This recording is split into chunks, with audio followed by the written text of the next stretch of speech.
Welcome to In It to Win It. This is Steve Barton, and thank you for tuning in. We're here for Monday Market Moves, what happened last week in the markets, and what I expect for next week. All righty, let's go to the charts. Starting out, as always, with the S&P 500. We are up 2.9% for the week. So this Fibonacci extension that we drew last week seems to be ironing out. We're almost there. So the 100% retracement puts it at 57.18. I'm going to call ballpark top around 57.25 to 57.75. If it gets above that, I would be surprised.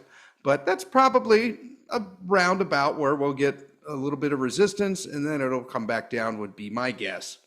All right, running through the Mag 7 here. Now remember, these magnificent 7 make up 1.4% of the companies, of the 500 companies in the S&P 500, but they make up 1/3 of its market cap. So extremely huge market caps, huge, tremendous market caps, right? So I know we got a lot of new people, a lot of new subscribers. Glad to have you. Welcome to the club. Our basic MO here is to sell expensive stocks and buy cheap ones, then ride those cheap ones up to when they get expensive and sell them and run the game all over again, right? So these Mag 7 right now are pretty expensive. And so the game is basically sell general equities and stocks and buy into some of the cheap commodities that we're going to talk about further on here in the show. It's a wealth transfer, so money isn't created or destroyed. It's just moved from one thing to another. And we're trying to find those cheap ones and move into it before everyone else and then sell into the wave and move on to the next thing, right? Okay, so NVIDIA was up 3.1% for the week. Apple was down 1.9%. Microsoft had a good earnings report. They're up 11.1%, still below all-time highs. Amazon is up 0.5% and Google is up 1.2%.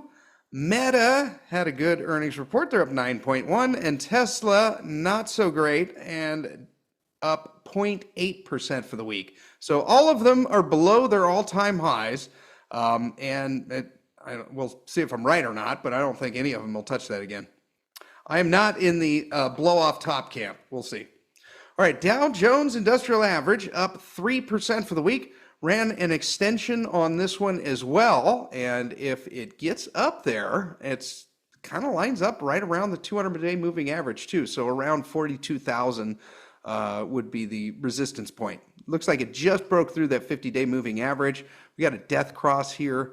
Not great for moving to the upside, but I think we got a little bit more room in this, and then it'll probably peter out around the 200-day moving average. All right, the Dow Jones Industrial Average divided by gold. So it did correct up like I thought. So we got the bounce. Dow Jones outperformed gold by 4.75%, 4.75%. So basically, Dow go up, gold go down, continues, right? So I think we'll probably continue this bounce and rally just for a little bit. Probably have a little bit more correction in gold, a little bit more correction rally in the Dow Jones, and then I think this ratio will start to reverse.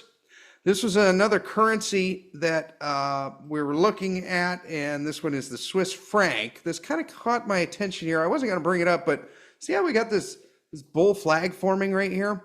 So if you guys want to bet on the Swiss franc, doesn't look like a terrible time to do it. Maybe if you can snag some around like 106 and then ride it up to this trend line, that might be kind of an interesting one to play there. But had a huge volumes here, tremendous volume in the Swiss franc here, and I think that was just people trading out of the dollar and into the Swiss franc. All right, and the dollar is up 0.5% for the week. So it looks like it could go a little bit higher. I would expect it to at least hit that 101 line right there. We still got room to run. The Fed is going to have their meeting next week on Wednesday the 7th. That is the 7th, I tell you. And they are going to pause.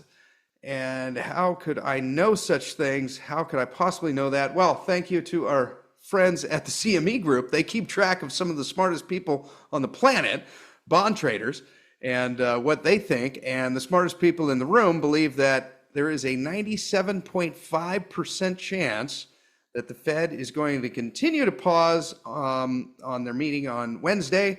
And so I just ride their coattails, and I think that's what they're going to do too. So we'll see. We'll see what Jerome Powell does. Also, check out our free newsletter. As the name would suggest, it is free. There's no spam. I'm not going to sell your email to some marketing company or anything. It's just you and me, one email once a week. Down and Dirty comes out at 10 a.m. Pacific time every Sunday. So it's basically a summary of what we learned from all our guests for the week. And it's kind of a one-stop shop for next week. You may not have time to watch, 4 or 5 hours worth of videos every week. So this allows you to summarize it all as Steve's notes in 3 to 5 minute read. So go to stevebartonmoney.com to sign up, or there'll be a link down in the notes below. All right, the 10-year yield is at 4.31%. And this was interesting. So it came right down into the Fibonacci here, hit right on the 618, and then bounced right up to the upside. I'm thinking this is probably going to run higher here. Now, what's interesting, we put in a almost picture perfect bull flag here. Let me draw it. Where's my little paintbrush? There we go. So we got this. There's the pole. It's coming right down, got the flag like that. And if we want to measure the upside target, we'll take the bottom of the flag, run it up to the top there, and then we extend this up to where the breakout would happen right there. And if we zoom out, 5%. So our original target that we set a long time ago at 5%, I think we called it back down here, and then it just petered out and never happened. Maybe we'll actually get it here. I don't know. We'll see if this bull flag plays out or not. And the 2-year yield is at 3.82%, so about a 0.5 percentage difference. This looks kind of like a bull flag as well, but it is not. And that is because it retraced more than the 618 level. So see if we run the Fibonacci here. See, there was 2 days here where it probably got down over 80% of a retracement. Not a bull flag. All right, and 10-year yield minus the 2-year yield. The difference is still about 0.5%, 0.486. The trend is up.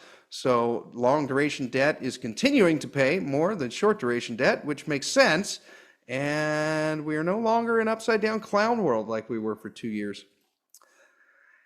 1 month Treasury still paying 4.3%. So we had quite a spike here. This got a little volatile here for a moment on Friday, and it got all the way up to 4.46, but then settled the week at 4.31.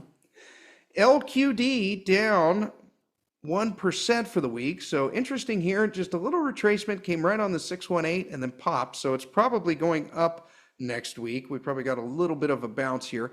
I'm sorry, I can't remember who, but someone asked me to basically run through the bet on this and the strike price and all that. Now, I haven't looked at this since I placed my bet. I'm waiting for this to get cheaper. So basically, as this chart goes up, puts on this get cheaper, right?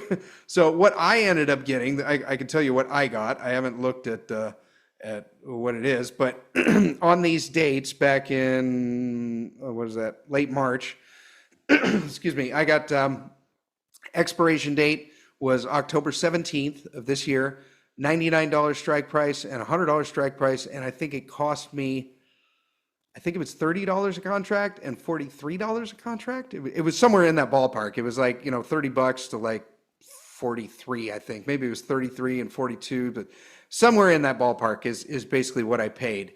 And what this is this is just a bet. If the stock market takes a radical dump, which I think is highly likely, then this goes down and you make, well over 1,000%. So while the rest of your portfolio, even the gold part of your portfolio, is going down, you're massively building cash in a short period of time on this thing. Now, it's not very liquid.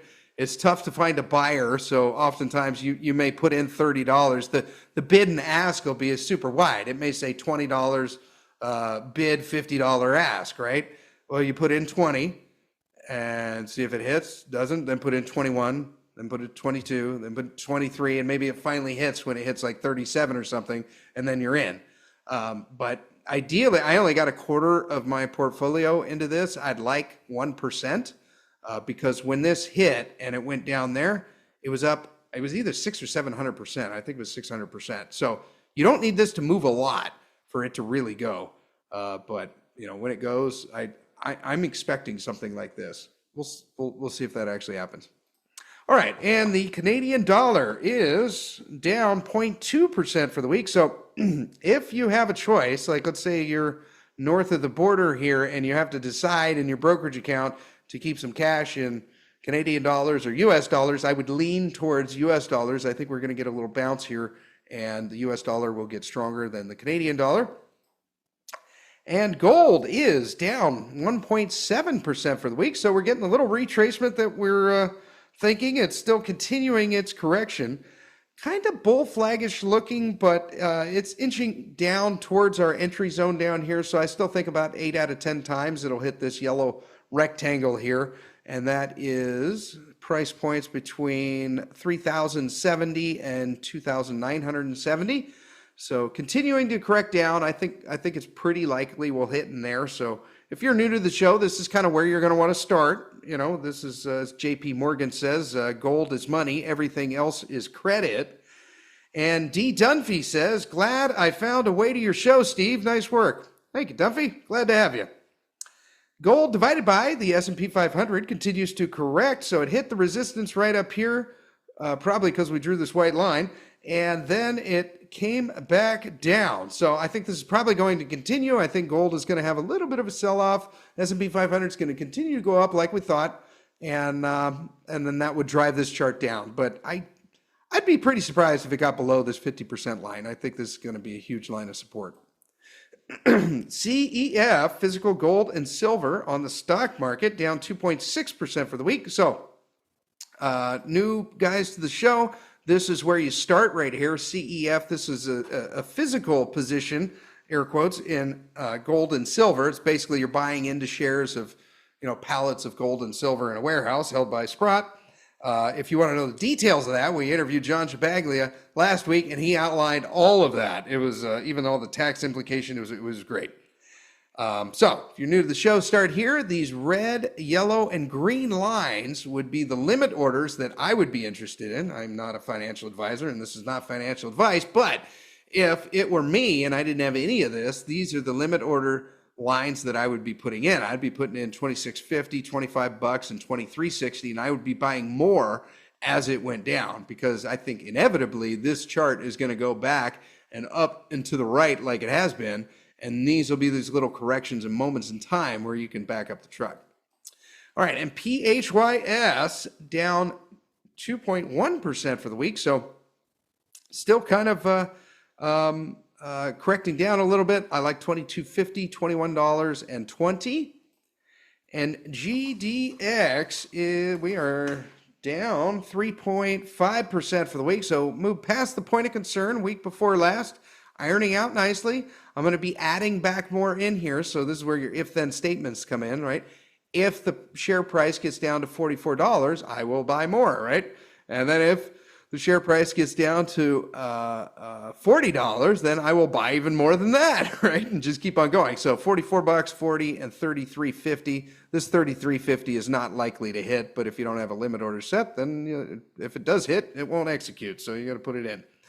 All right, and GDXJ down 3.8% for the week. So past the point of concern on this one. I'll be interested again at $55, 48, and then $41.50. And Franco, Nevada, down 3% for the week. So glad we took some profits here. Got a little too greedy on this one. Had a limit sell up here for $178. I actually need to remove that, because if it gets back up to that level, it's, you know, it may not do a double top. It's probably just going to blow through it. So I need to remove that. But anyway, sometimes I get too cheap. This time I got a little too greedy. I should have just taken it here when I could. So down 3% for the week. I will become interested again here at 150, 135, and 125. And if you want to find more companies like this, does this look like fun to you? So we got this back down here around $100 and then sold it at 170 something, right? So how did we do this? We did this with the Rule Classroom, okay? So if you want to continue doing this, like I am, I plan on buying at the bottom left and selling at the top right for the rest of my life, as long as I'm able to do so. Rick Rule is giving us his top picks for gold stocks. So our mentor is putting on another boot camp, and we're going to focus on investment quality gold companies from the highest senior quality producers and quality junior producers. So just like all his boot camps, they are very beneficial to our bank accounts. Now, I don't know which companies he's going to give us. I'm going to have to find out just like you. So join me Saturday, May 10th. And for $99, you can find out as well. And if you can't make that day, it'll be recorded so you can watch it as many times as you want. Rick Rules, top picks for gold stocks, money back guarantee. Link is in the pinned comment and the description below. I will see you there. All right, another royalty company, Gold Royalty Company Corporation. I love this one. This one came right into a Fibonacci here. I don't think now is terrible. It's probably fairly valued now. The deal I like is down at 125 and then a stink bid down at 118. That one was down 0.7% for the week. And Origin Royalties down 0.5% for the week. So we had our interview with Patty Nickel of Origin Royalties. Got a lot of questions asked. We had a lot of questions come in, so thank you guys for participating. Sure makes my job a lot easier rather than trying to guess what you want me to ask the guests. You simply tell me, and then I ask them. So thank you for that. That interview will be coming out soon, and I'm pretty excited. If you hang on to these shares, you're going to get some triple flag precious metals.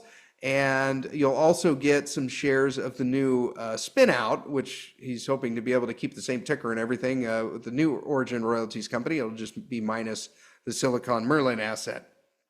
All right, and Barrick Gold is down 3.4% for the week. So we got earnings coming out next week, May 7th.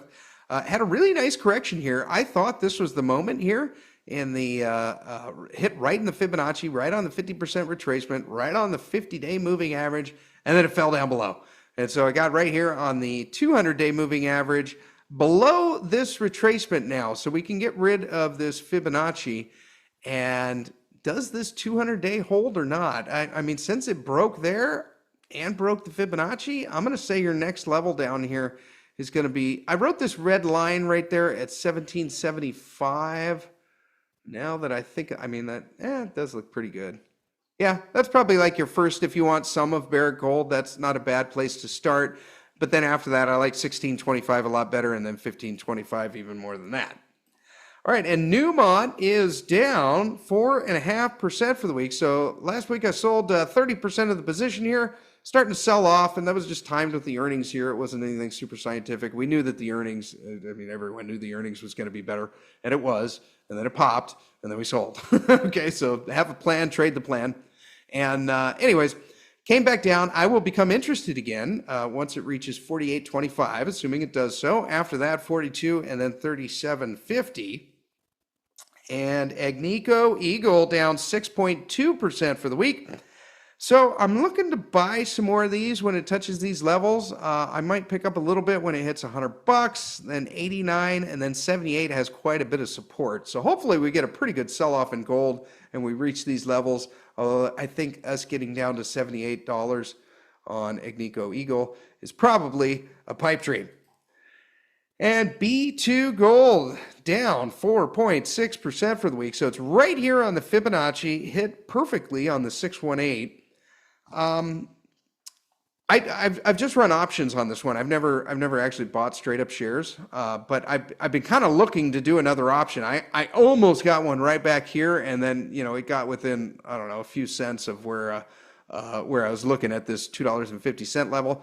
This might actually be a spot right here. Okay, so see, we're hitting into the 618. It could go through that a little bit more, but just below it, I mean, 618 is at $2.90, and the 200 moving average is at $2.87. So possibly looking at an option right there. I can't be the only trader that's actually that's thinking of this. But I'm curious what the options are right there. We'll see if it comes down, if it bounces a little bit. Maybe we get like a little double bottom on that, and that might create kind of a neat trading point. All right, Equinox Gold down 6.6% for the week, so still trading in this channel. and looking good. I'm holding this one for the duration. You know, I'm not looking to let go of this anytime soon. You know, this and G Mining are my only two mid-tier producers. So I don't want to trim here until this gets way overbought. Anyways, so as far as entry points, 200-day moving average is around $6. And then I see a lot of support at $5.60 and then at $5. G Mining Ventures flat for the week, so not up, not down, just flat. I like entry points at $13, $11, and $9.50. And Rio 2 down 2% for the week, so this is just absolutely looking fantastic. Our cup and handle played out to the upside, right where it was supposed to top out, and that's exactly what happened. So would love to see a little correction in this, getting some updates and news updates. You can go on their website, and there's actually stuff happening now. They're, you know, building out the mine. You can see the big old leach pads. You can see the buildings under construction. I'd like to take a little field trip down there. I think that would be a lot of fun to do a video of that. Anyways, yeah, super excited about this one. I've been following this company for like 4 or 5 years, so it'll be great to see it go into production and actually take some profits. All righty. Silver down 2.3% for the week, so it's probably going, there we go. Silver, there we go. That's the silver chart. Down 2.3% for the week, so probably going to get a little sideways action to correction here. I would look for the 200-day moving average to catch it, to be a little bit of support there as it lines into it. Now, this is interesting. So the 200-day moving average lines up almost perfectly with the 38.2. If we discount that hot moment where it completely sold off there, because this was intraday, this was only for 10 or 20 minutes that it got down to that level. But somebody bought it at that level, so that's where the price got. So if we just run that, that'll run into the 50% retracement. I prefer to use these ones down here. I don't know. Let me know what you guys do. I know there's a lot of technicians in here. Would you guys see, like, I go to the 30-minute here, and it's just, that's not it, down here. So it's just a hot minute, just intraday. You know, do you use that one, or do you guys bring it up here where there's a lot more price action? I'd be curious. Okay, now gold divided by silver is up 0.6% for the week. So last week we were 99 ounces of silver for 1 ounce of gold, and this week we were 100.5 ounces of silver for 1 ounce of gold. And Anna is leaving us the comment of the week, the one with the most thumbs up. She says, so glad I stacked when I did. I read a gardening question. It says, when is the best time to plant a tree? And the answer was last year. So in other words, the best time is now, right? And this probably fits for gold and silver as well. I agree, Anna. If you don't have any, you know, maybe just getting something, like establishing some kind of position. Let's say you're going to make the numbers easy. You're going to bet, 100 grand on gold. Maybe place 5 grand now, even though it doesn't really look great on the charts. At least you get something, get your foot in the door, and kind of get your feet wet. Does that make sense? Best time to plant a tree was last year. I like that. It's so true. All right, PSLV. And going by these ratios, let me just say here, these ratios, I think, could get, it's not often that we get this far out of whack, right? So it's not often that we get above 100 to 1, right? So this happened back here in 1991. This happened over here in the Charlie Victor 19er sickness, the cerveza sickness, right? And then we're in a moment like that right now. So you could trade some of your gold for silver, and you could do that with a mouse click by selling PHYS and buying PSLV and kind of capturing that arbitrage. But I don't know. I mean, like when central banks are buying this stuff, I was talking about this on the Peter Granite show. There was a post I put up. I was a guest on his show, and I mean, this ratio could get stupid. It really could. You know, if we're in an economic time like I think, you know, this ratio could go way off the charts. This might get stupid cheap. You know, gold could go way up, and silver could even correct, maybe not even that much, go down to like $26, which I don't think is totally out of the cards.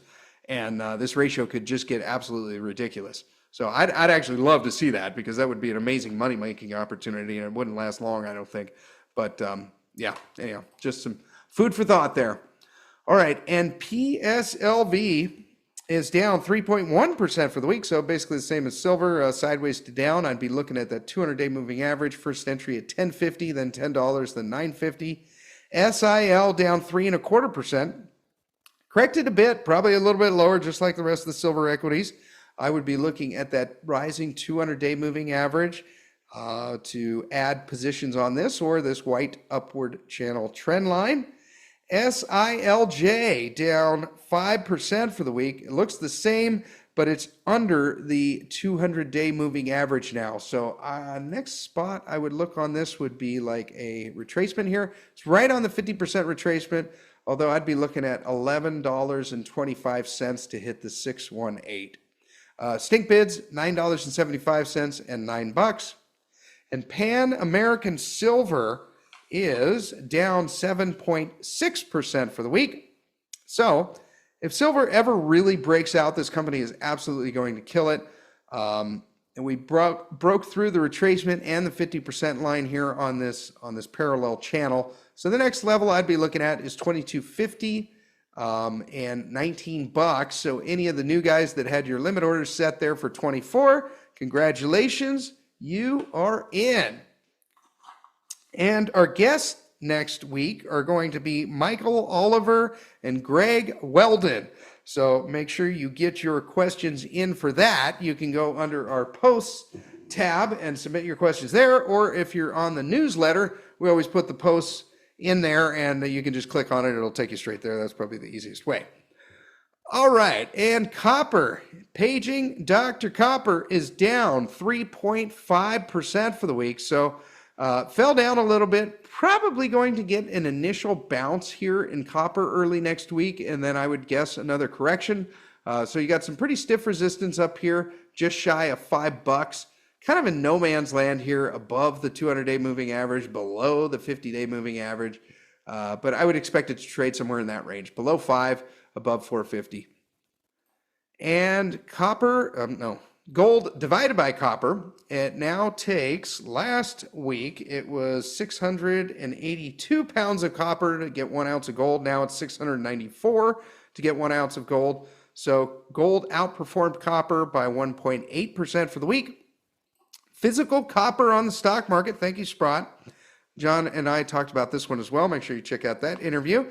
So this one was exactly flat for the week. I think anything below $7 is a deal. So limit orders, $7. Stink bids anywhere below that. And COPX is down 0.8% for the week. So I like buying this thing on pullbacks, right? So far, this has worked out quite well with buying the pullbacks. Just set limit orders down here, 32.50 and 29. Wow, I got into the weeds there. 29.21. Why did I pick that level? Okay, well, whatever. $29, I'm sure is fine. And COPJ down 2.5% for the week. So it worked out perfectly with the limit orders. If you missed those, I would set the exact same ones again. I would do 17.75, 17.35, and 16.55, and hope it blows through that and gets even cheaper, because we know the long-term narrative of copper, it's going up. And Freeport up 0.7% for the week. So for the regulars, your limit order hit. For the new guys, I think your first step right here is going to be $34, and then another limit order down at $26.60, and then a stink bid at $19. Munduro Capital down 4.5% for the week. They will be out at the Rural Symposium. Look forward to seeing Teo again. I'm sure we will interview her. And I actually found out about this company from the Rural Symposium last year in Boca Raton. So we have the symposium coming up again. I am looking forward to it. I've already got my room booked, got the plane tickets. I am set. The little lady and I will be out there doing as many interviews as humanly possible. I can't wait. I would love to see you there and meet you in person. You know, I feel like I know you guys personally from all the emails and the tweets and comments on here. I'd love to meet you in person. It would be really cool. So with the information that you get talking with Rick and the experts that he invites, to speak, the companies he invites, who are only invited if they're actually in his portfolio. I paid for my trip last year with just that information, and I plan on doing exactly the same thing this year. So if you can't attend live, then there is a live stream that you can enjoy from the comfort of your own home. Link is down below. I hope to see you there. And uranium is up 4.5% for the week. So finally getting a bid on this thing, right? It's finally catching a bid. Here we go. Gold divided by uranium. So uranium's actually outperforming gold and has done so for 2 weeks in a row now. Mark your calendars. That hasn't happened in a while. Last week, it took 49.5 pounds of uranium for 1 ounce of gold. And this week, it's 46.6 pounds of uranium for 1 ounce of gold. So it's finally having a better week than gold. It is possible. Chart go down means uranium do good, okay? SRUUF is up 4.8% for the week, so 66.2 million pounds of uranium at about a 10% discount right now. I haven't done exactly the math, and it hasn't come out yet because I'm recording this on Friday afternoon. So I don't see any buys right here. Our kindergarten method is 12% discount or more, but it's finally catching a bid. We just got too cheap down here with the 1250. It got down to 1255, so it just never hit, which was a bummer. How much would we be up if we actually like placed it at the right point? I don't know, almost 25%. Yeah, okay. So that was a miss. Anyways, once this actually gets to a premium, we'll be trimming our position, and where we'll be looking at that is this falling 200-day moving average lining right up here with the top of this parallel channel. And then we can run the game again. Steve says, Steve, is SRUUF uranium already refined, ready for use, thus no refining necessary? Thank you, Steve. Well, let me start out by saying, awesome name, sir. I'm probably a huge fan. I'm a huge fan of your name.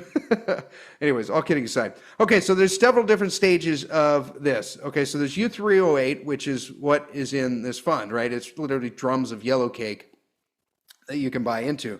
John and I went into this in our last episode, so make sure you check that one out. But it's these drums of yellow cake. That then has to be converted and enriched. So it's got to be refined. So they spin it up into this uranium hexafluoride, UF6, and they turn it into a gas. And then from there, then they enrich it up so that it can be used for those fuel rods that we're all used to seeing in the nuclear power plant. So no, it's not ready to be put into a power plant, but they also can't run the thing without it, right? So the way these utilities go is they secure their fuel rods, which they're not all the same. Different power plants take different fuel rods, right? So they secure those first, and then after that, they secure the UF6, and then after that, they secure the yellow cake, which is what you can buy into in SRUUF. Okay, so it's the last part of the fuel cycle, right? So a lot of the conversion and enrichment prices have run up. We're just waiting on the yellow cake to run up, which is this, and it's just starting to do so. Okay, all right. I hope that cleared it up. If it didn't, let me know in the comments below. And Cameco is up 6.9% for the week. So $36 limit order is looking fantastic. Played out to the upside. How much are we up right here in Cameco? If you got it at 36, which I know a lot of you did, you're up 30% already. This is why we love uranium, because of the volatility. It is just amazing. Okay, so all the way up to $47 here. Fantastic. All right, next limit orders. I would put for $40, $36, and $32 stink bid. 32 is probably not going to happen. URNM set up 6% for the week. So Joe pointed this out to me. I saw the same thing. And then Steve Penny on Silver Chartist. We're all looking at the same thing here. And this is an inverse head and shoulders right here. Okay. Well, we'll see. We still need the right shoulder to form out. So basically we need it to look like that, right? And, you know, we'll see if that actually happens. So this is the neckline right here, right? And this is a reversal pattern. So we need the stock price to be moving down for a period of time, which it is. We got the left shoulder, we got the head going down, and then we got the, we'll see if this actually irons out and we get the right shoulder there or not. Time will tell. I mean, what it could do is it could It could just continue going up. Then we won't get that pattern, but it doesn't matter because it's going to the upside. But I would love to see this right shoulder iron out. That would give us a second shot right here. And I put the line at 32.50, just lining up with this other one here. It could go a little lower. I mean, there's nothing to say it can't go down to 30 bucks. But, you know, if this pattern plays out, then this will come back down, touch down, and it'll give you a second entry point right here. All right. And URNJ up 7.3% for the week. So we're up 30% from the lows right here, right? 30% last week and 42% this week. So even higher this week. So it looks amazing. And this one has the same pattern. Head and shoulder, or inverted head and shoulders pattern. I'm not sure if I said that before, but it is inverted, meaning that it's upside down, right? So left shoulder, head, and then hopefully we get a right shoulder because then we'll know to bet it right there. Okay. And Uranium Royalty Corporation up 2.7% for the week. So limit order for a $1.50 hit, and it's just been off to the races ever since. It's up over 30% since the lows. Uranium Energy Corporation is up 0.2% for the week. So our limit order is way down here, and the fours got hit, and we've been off to the races ever since. It's up 35% from the lows. And Sebastian's asking a question. I talked about past the point of concern before. So I did that once with this stock. We got it, you know, down here in like $3 or something. This one was even lower. What was that? $2.80. And then just ran up to $8, right? And so I sold enough to pay taxes on it, recoup my initial investment, and then pay myself a little bit more. And now I'm trying to do it again. And last week I was saying, I'm not probably going to move past the point of concern right here around $6.50. Well, he says, hey, Steve, great content as always. Keep up the work. Thank you, Sebastian. One question. If your average price for UAC on this next round was $4.50, because it was, and past the point of concern is $6.50, are you leveraged in this stock? I thought the price must more than double to pay the tax, etc., and take 50% off the table. What's your math? Yes, it could. You know, you could do exactly that, and then the math works out almost perfectly. Here I didn't. You know, I went more than that. Here I'm going to go less. I'd like 1% of my portfolio to be this and be free. And it was 1% of my portfolio when I sold up here. But since the share price has absolutely fallen off a cliff, it's not 1% anymore. So I bought more here, and my rough math figured that around this price point, which also happened to have a fair amount of resistance between $6.50 and $7, I could sell about, what percentage was it? I actually did the math down here. I think I could sell, I'll be left with about 25%, maybe 30% of my shares that I bought here, and then this position will be free, and it'll take me back up. So anyways, that's what it is. Yeah, but you're right. You know, that's the Rick Rule textbook answer, is to sell half, pay your taxes, you know, when you get a double. But I'm just running it a little different here. So those are my thoughts. Hope that answered your question, Sebastian. All right, now Paladin. I haven't brought this one up in a long time. This one's up 10.2% for the week. I think this one could have a massive run. Okay, so they bought Fission, and now, anyways, I think this one's pretty cheap. We didn't catch it down here at the bottoms. Uranium's already had a nice little run here. You know, this one's up over 50% from the bottoms here. I think I may be waiting for a little pullback here, maybe find this gap, which may never come. Okay, so I might miss this, but it's really tough for me to just buy on the chart when it's going up like that. I mean, RSI is at 61. That doesn't seem interesting to me at all. And I didn't catch it back here when the RSI was 18. So I'll be eyeing this one, looking for an entry point, which may never come. All right, and oil is down 7.5% for the week, WTI. Brent is up 0.1%. So looking at WTI here, looking like we might come back in for a double bottom right here. Wouldn't surprise me at all if oil went below 55. Next real level support for oil after 55 is going to be 51. Gold divided by oil, excuse me, is up 6.3%. It was 52 barrels of oil for 1 ounce of gold last week. Now it's 55 barrels of oil for 1 ounce of gold. And XLE is down 0.5% for the week. So limit orders here, 79.25 and $75. Exxon Mobil down 2.7% for the week. So earnings were fine. I think anything below $100 is fantastic. I don't know if it'll get back down there, but if we're moving into a recession, I think it will. Bull Guy says, Steve, hey, how are you? I am excellent, sir, just capital. So when you zoomed out on the monthly chart of Exxon long term, the last 5 years look more like a bull flag. Just saying.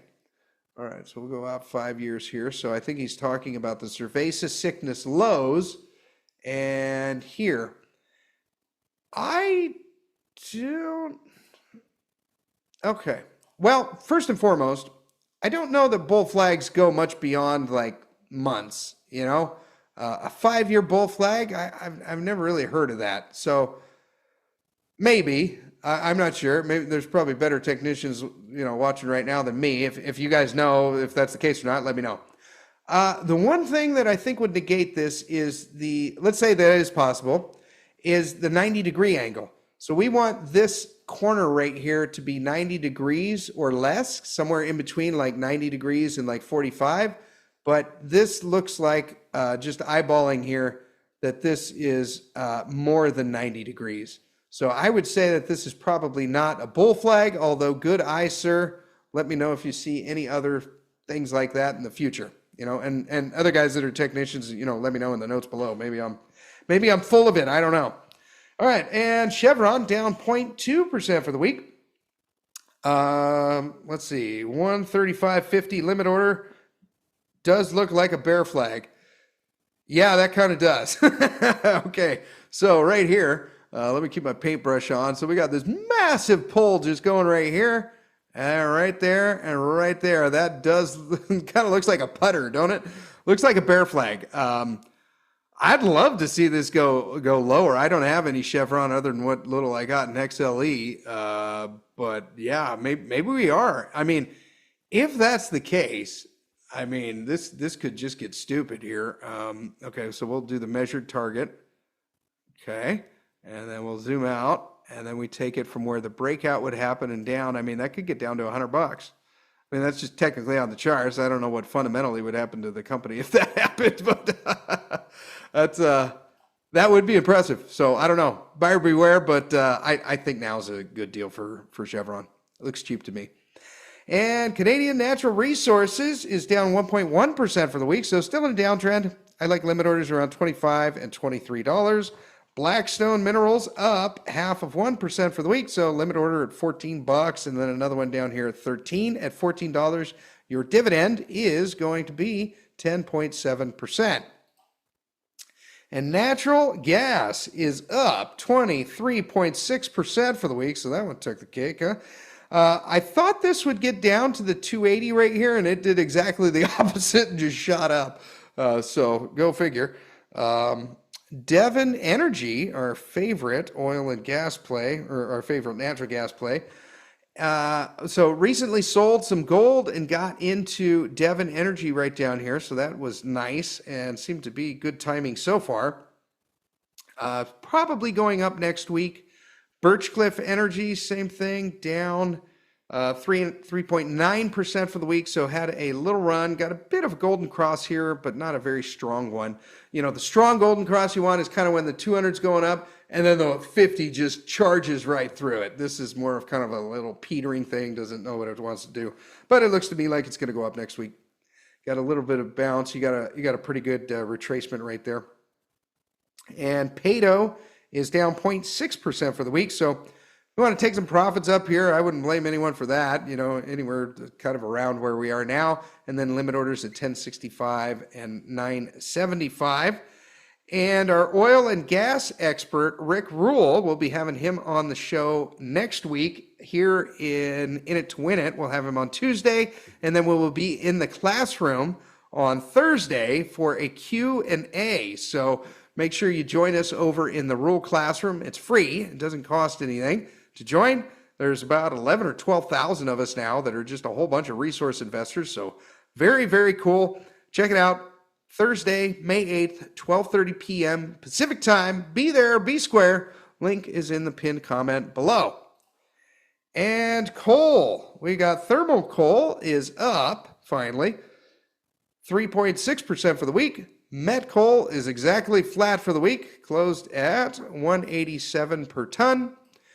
And our favorite coal ETF, because it's the only one, is up 0.6% for the week. So last week we had about 15 million assets under management. This week we got about 15 million assets under management. Glencore, this was interesting. So we talked on last Friday, we were like, okay, watch for a sell-off here in Glencore because of this dividend coming up, right? And that's exactly what happened. And look at where it hit. It hit right there at the 618 retracement. Coincidence? I think not. So if you're really on it, you could have got it there and rode that little bounce. AMR is up 0.4% for the week. So we had a little recent recovery down here. So one guy got lucky and got it all the way down at exactly $100 a share. I think that we probably got some more upside next week, although you got to be careful. There's this downward sloping 50-day moving average. This has a lot of work to do. BTU, same boat, up 1.8% for the week. This one's grinding sideways, getting stopped here by the 50-day moving average, just like AMR. And platinum, here we go, down 0.7% for the week. So $900 is your mark. I kind of feel like a broken record called Steve continues with these PGMs, you know. You could probably watch Monday Market Moves from a year and a half ago, and it would sound exactly the same as it does today about that $900 mark on platinum and palladium.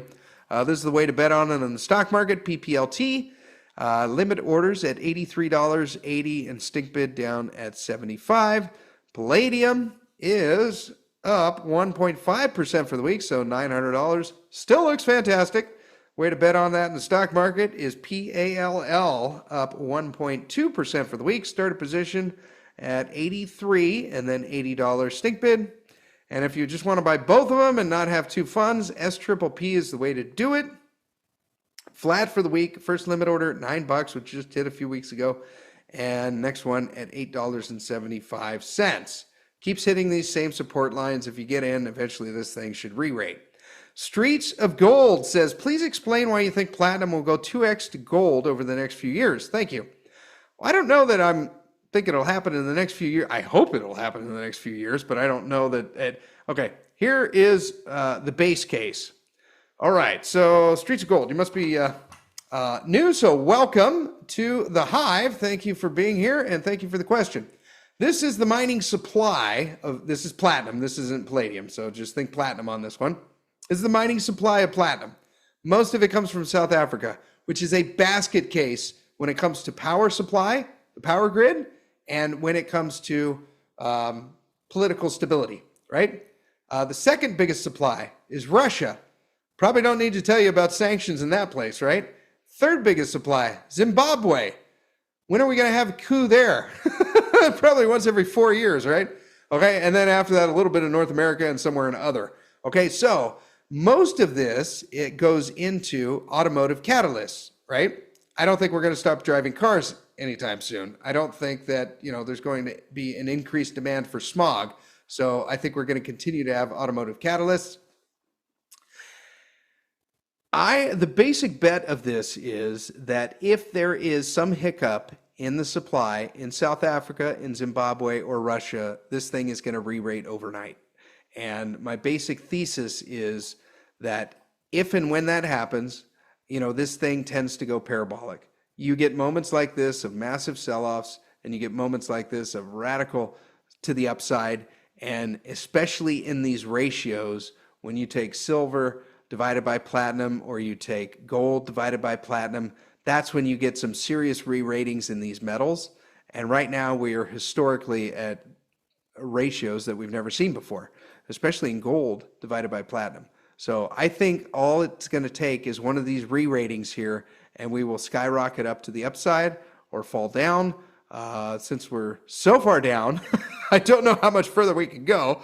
I think we're going to get a re-rating, and when we do, this is my plan, okay? I don't really have any interest in platinum other than this ratio, and I think that I could trade that industrial metal for real money, gold, someday, and I plan on doing exactly that. Now, when this happens, it's going to go. It's going to go fast, and you're going to be on it, okay? I mean, when you look at these things, I mean, like, what if you were caught on this side of the trade? You're like, maybe it'll get to 2.5 to 1, and then boom, the next thing you know, you're down here at 1 to 1.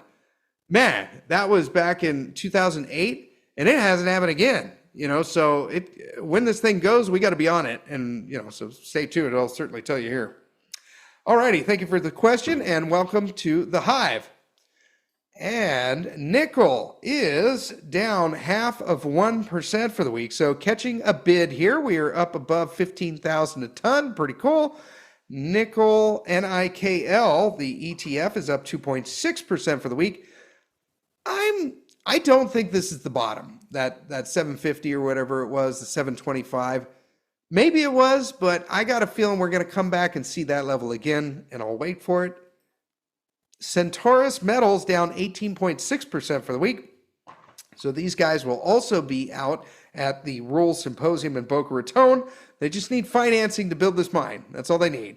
I think you accumulate here on the lower part of the channel, and especially you buy when they tell you that they're starting construction, right? We know that from Lobo's pre-production sweet spot.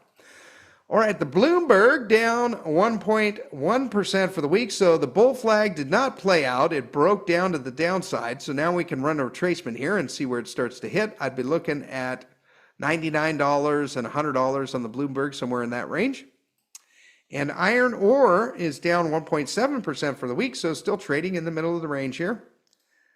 BHP up 1.3% for the week. So I wrote bull flag question mark for the next few right here. So I'll just draw it on this first one, and I'm sure you guys can connect the dots on the rest, but looking something like that.